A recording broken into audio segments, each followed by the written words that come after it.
자, 다 같이 보실 오늘 하나님의 말씀 고린도전서 15장 10절 말씀입니다. 고린도전서 15장 10절입니다.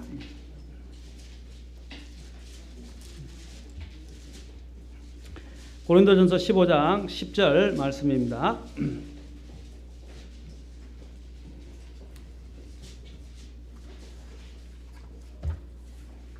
자, 다 찾으신 줄 알고 같이 함께 봉독하겠습니다.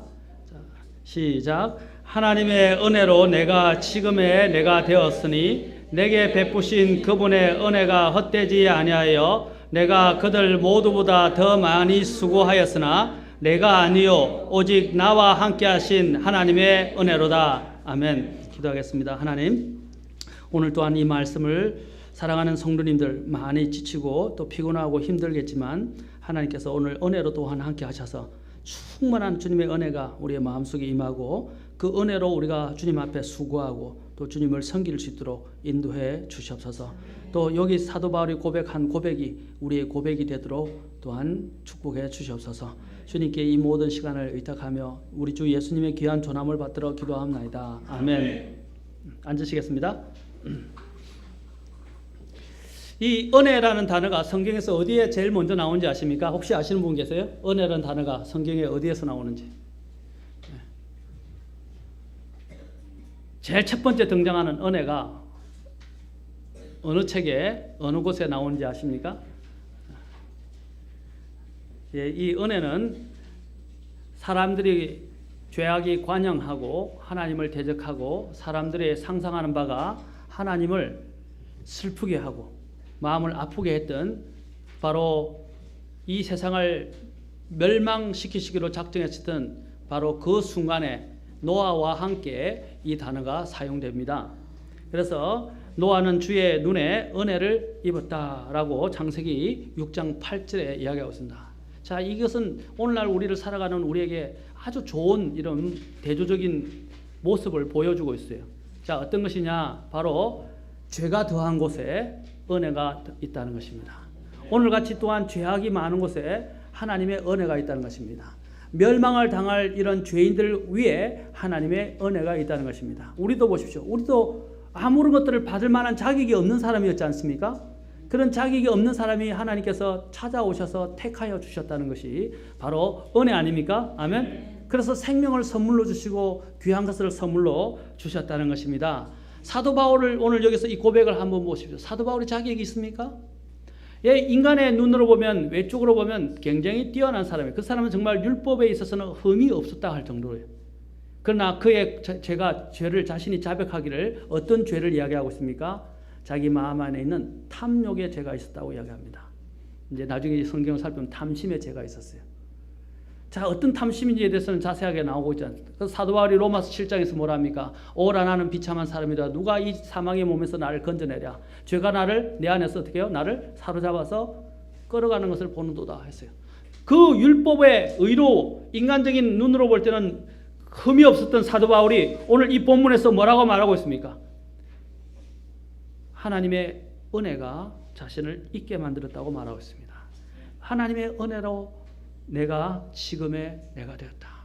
그는 인간적인 눈에는 문제가 없었고 최고로 하나님을 열심히 섬긴 것지만 그것은 자기의 의였고 자기의 의였으며 자기의 열심이었다는 사실입니다. 하나님은 자기의 의와 열심을 받아들이지 않습니다. 또 결국에는 그 자기 열심과 의로 인해서 어떻게 했습니까? 진짜 어려운 사람, 믿음의 사람인 스테판을 죽이는 자리에 있게 됐고, 그렇죠? 하나님의 교회를 핍박하였고 또한 많은 것 가운데 하나님 앞에 해악을 끼쳤던 사람이었습니다. 그는 살인자예요. 살인을 동조했던 사람입니다. 조장하고 동조했던 사람이에요. 스테반이 돌에 맞아 죽었을 때 그 자리에 누가 있었습니까? 그가 옷을 딱 맡아서 사람들을 아마 방조한 것으로 보여집니다. 조장했어요. 그리고 그 옷들을 다 가방과 짐들을 다 맡아 있는 사람을 딱 치고 탁 뒷짐지고 스테반이 죽어가는 모습을 그는 직접 목격했던 사람입니다. 그가 예수 그리스도를 만났을 때 그에게 든 생각이 뭐겠어요? 나 같은 죄인에게 다가오신 하나님의 손길을 보았을 것입니다. 그래서 그가 나중에 고백하기를 뭐라 합니까? 나는 죄인들의 우두머리다 라고 고백한 것입니다.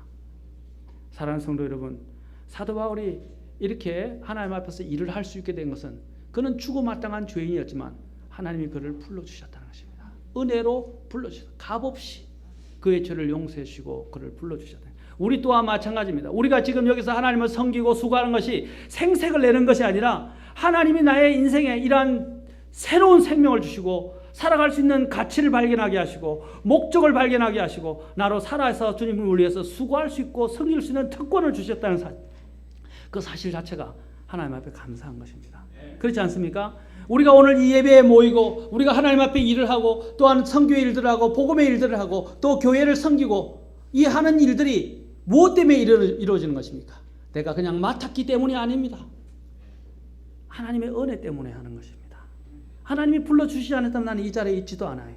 이 일들을 감당할 수 없었어요. 우리는 그 은혜로 부르심을 받은 것들을 너무 감사히 여기고 영광스럽게 생각해야 합니다. 그래서 사도 바울은 하나님의 은혜로 내가 지금의 내가 되었다. 그리고 내게 베푸신 그분의 은혜가 헛되지 아니하여 라고 됐어요. 그분의 은혜가 얼마나 컸으면 그는 자신의 목숨을 내놔도 아깝지 않았어요. 그래서 어떻게 해요? 사도행전을 보면 내 목숨을 귀한 것으로 이 복음을 위해서는 내 목숨을 귀한 것으로 여기지 아니한다 그랬어요.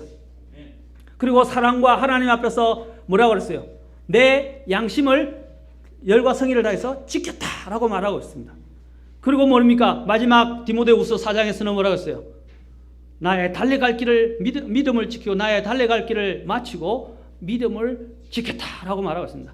그가 어떻게 이런 달려갈 길을 하나님이 정해준 그 코스를 달려가고 그 다음에 자신의 믿음을 지킬 수 있었습니까? 다른 게 아니었어요. 하나님의 은혜를 아는 마음이었어요. 은혜는 너무나 중요한 것입니다. 우리가 지금 여기에 살아있고 주님을 섬기고 교회에서 예배드리고 또 이렇게 하나님의 일을 위해서 수고하는 모든 일들은 하나님의 은혜 때문입니다. 내가 잘났고 내가 대단하고 내가 뭔가 의로운 것이 있어서가 아니에요. 하나님께 베풀어 주신 것이 너무 크기 때문에 이 자리에 모여 있는 것입니다. 아멘. 저도 마찬가지입니다. 여기 있는 많은 사람들, 우리가 알고 있는 유명한 사람들, 또한 우리의 믿음의 선배들이 왜 자신이 갖고 있던 직업조차도 다 집어 던지고 심지어는 자신이 갖고 있던 모든 재산과 영광 그리고 지위들을 벗어 던지고 주님을 따랐습니까?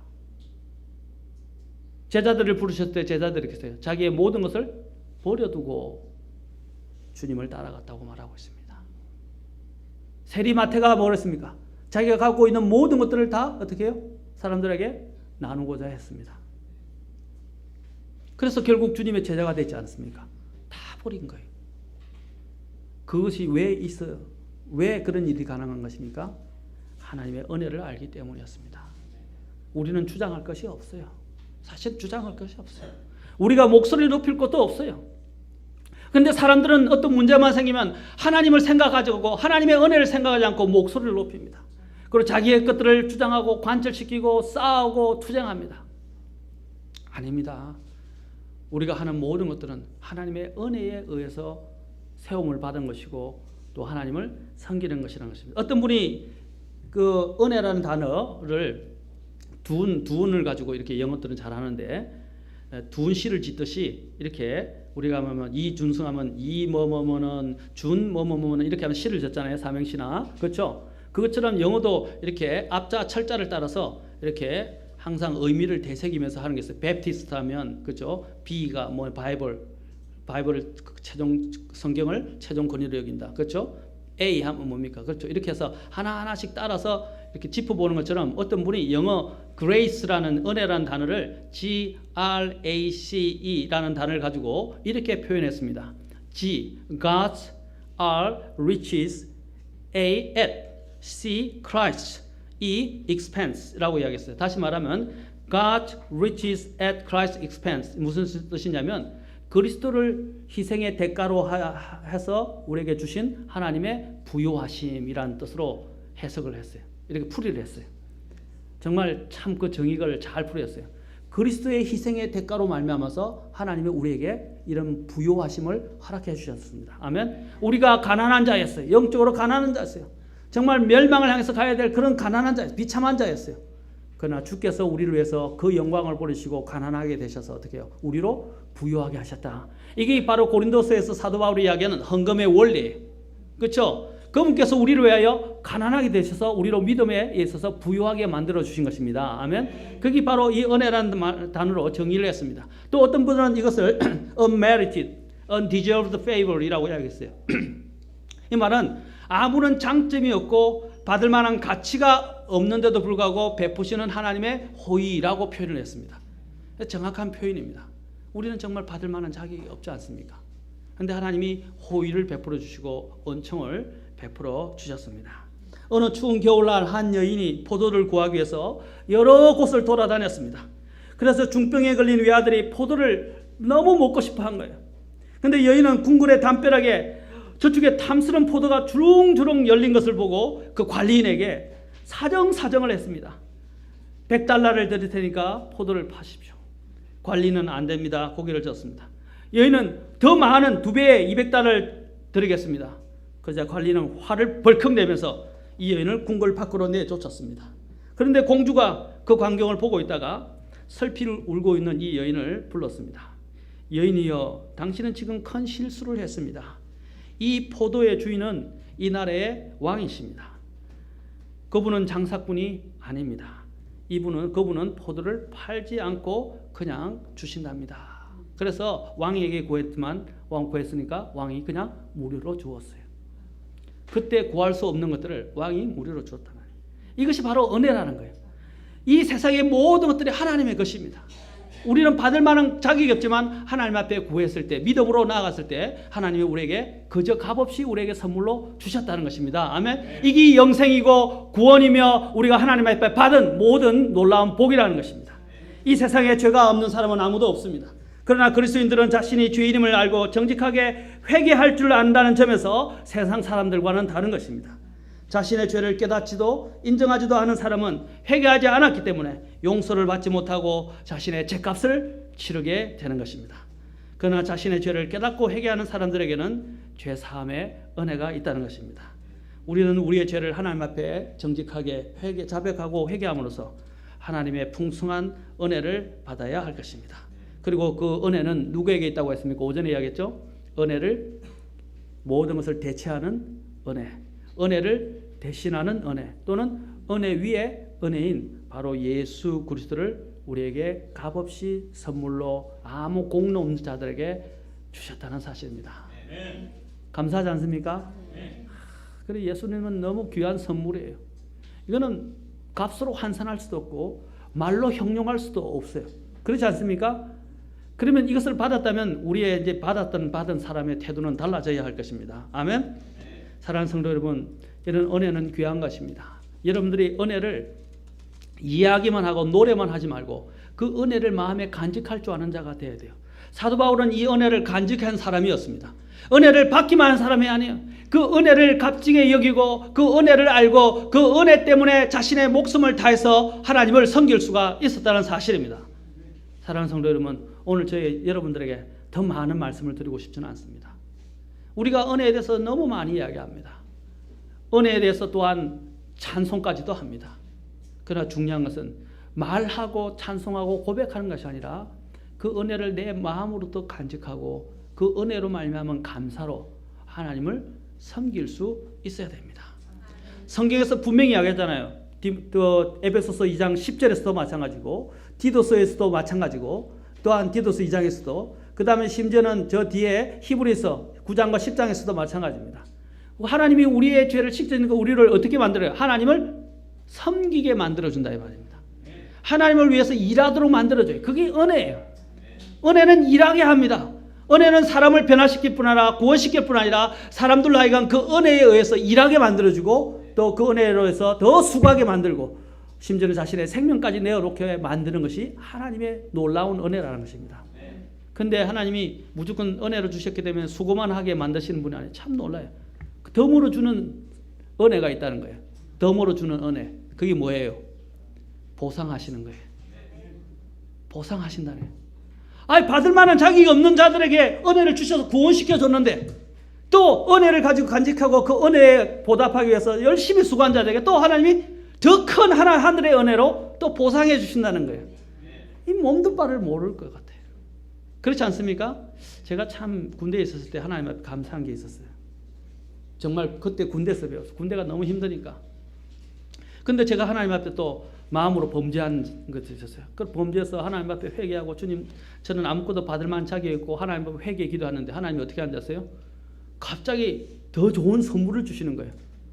아니 나는 지금 하나님 앞에서 죄를 지어서 불순종해서 하나님의 벌을 받아야 마땅했는데 막 두려워가지고 하나님 어떻게 하면 제가 죄를 지었습니다. 잘못했습니다. 하고 회개 기도를 하는데 세상에 하나님이 갑자기 포상휴가를 주시는 거예요.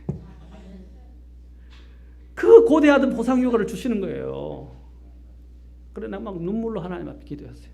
하나님 나는 이걸 받을 만한 자격이 없는데 제가 이거 구하지도 않고 뭔가 한 것도 없는데 갑자기 포상휴가 저한테 주어지는 거예요.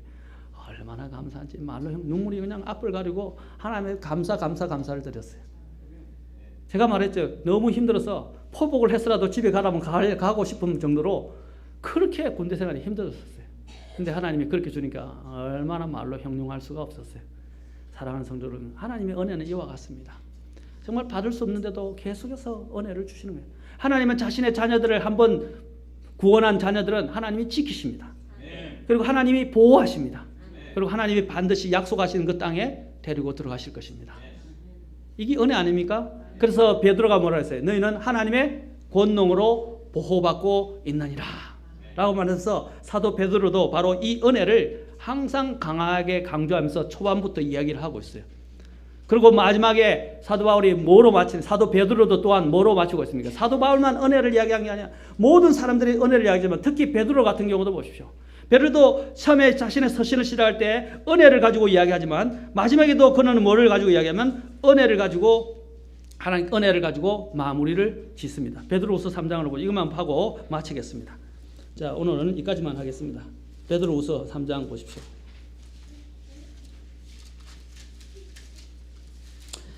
아쉽지만 약속을 했기 때문에 제가 마치겠습니다. 자, 3장 제일 뒤에 보십시오. 3장 18절. 자, 같이 읽도록 하겠습니다. 시작. 오직 은혜 안에서 자라고 우리 주 곧 구원자 예수 그리스도를 아는 것에서 자라라. 그분께 영광이 이제와 영원토록 있기를 원하노라. 아멘. 그가 제일 마지막에 뭐를 강조하고 있습니까? 은혜. 여러분 예수 그리스도를 아는 지식에서만 자라는 것이 아니라 뭐예요? 처음에 은혜 안에서 자라라고 그래요. 은혜 안에서. 우리는 지식을 가지고 자라는 사람이 아니에요. 세상하고 달라요. 무엇보다 지식보다 앞서서 뭐가 있어야 됩니까? 하나님의 은혜를 아는 마음이 있어야 됩니다. 그 은혜를 알아가는 데 있어서 자라가라 이 말입니다. 아멘? 여러분 은혜 안에서 마음이 풍성해지시길 바랍니다. 그러면 낙심하지 않고요, 절망하지 않고 좌절하지 않고 넘어졌다가도 다시 일어설 수 있어요. 그 힘이 어디서 오느냐? 하나님의 은혜를 묵상할 때 옵니다. 그러면 하나님 묵상을 은혜를 단적으로 그러면 어떻게 아느냐? 항상 여러분이 기억하시기를 십자가로 돌아가야 돼요. 저는 항상 십자가로 돌아갑니다. 십자가 그늘 밑에 나 쉬기 원하네. 그렇죠? 왜? 그 십자가를 볼 때 하나님이 나를 위해서 어떻게 해주신가를 느낄 수 있는 자리이기 때문입니다. 거기서 내가 어떻게 또한 하나님 주신 이런 생명과 구원을 얻게 되는가를, 용서를 얻게 되는가를 볼 수 있는 자리가 십자가 밑에입니다. 아멘. 그렇죠? 그래서 십자가 앞에 내려가서 꼭 십자가를 만들라는 게 아니라 마음의 십자가, 하나님이 주신 그 십자가 밑에 내려가서 그 예수님이 죽으신 것을 생각해 보라는 것입니다. 나로 인해서 얼마나 찢기시고 상하시고 못에 박히시고 피를 흘리시고 고통을 당하시는지를 보라 말입니다.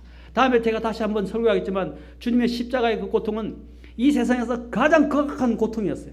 말로 제가 그걸 의학적으로 정확하게 형용을 해서 여러분들에게 설명해 드리겠습니다.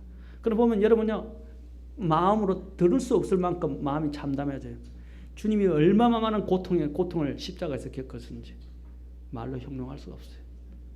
그분이 십자가의 죽음에 합당하신 분이었어요? 아니었어요. 그분은 죄가 없으신 분이었어요. 그러나 우리 때문에 그 십자가의 고통을 지셨습니다. 그리고 피 흘려 돌아가셨어요. 사랑하는 성도 여러분, 여러분이 어려울 때마다, 또 섬기는데 어떤 때 낙심될 때마다, 또 시험거리가 생길 때마다 십자가를 생각하십시오. 그리고 그 하나님의 주시는 은혜를 그곳에서 찾기 바랍니다. 마지막으로 5라는 숫자에 대해서 아십니까? 5라는 두 가지 숫자가 있어요. 5라는 두 가지 의미를 갖고 있어요. 5라는 숫자는 수비학적으로 죽음을 의미하기도 하고 또한 죽음과 함께 은혜를 의미합니다. 그래서 이 예수님의 갈비뼈 중에 창으로 찔린 자리가 5번째 갈비뼈이다라고 하시는 분도 있어요. 아담에게서 갈비뼈를 취했을 때 그 뼈가 왼쪽에 심장부에 있는 바로 5번째 갈비뼈다라고 하시는 분이 있어요. 모르겠어요. 저는 확인을 안 해봐서 아직 잘 모르겠는데 의미심장한 말입니다. 이 5라는 숫자가 바로 은혜를 상징하기 때문입니다. 바로 예수님의 죽음과 함께 하나님의 은혜가 우리에게 임했다는 것입니다. 생명의 은혜. 그것 때문에 예수님께서 5번째 갈비뼈에 있는 쪽 옆구리를 찔리시고 심장이 어떻게 터져서 물과 피가 되어서 쏟아졌습니다. 하나님의 은혜 때문에 오늘 우리가 여기에 있는 것입니다. 그리고 우리가 하나님을 섬기는 것입니다. 이 은혜로 우리가 하나님을 같이 함께 섬길 수 있기를 바랍니다. 항상 고백하십시오. 나 된 것은 하나님의 은혜고 내가 하나님을 섬길 수 있었던 것도 하나님의 은혜 때문입니다. 여기 나오자 사도 바울이 내가 누구보다 더 수고했으나 그것은 내가 아니요 하나님의 은혜다. 기도하시겠습니다.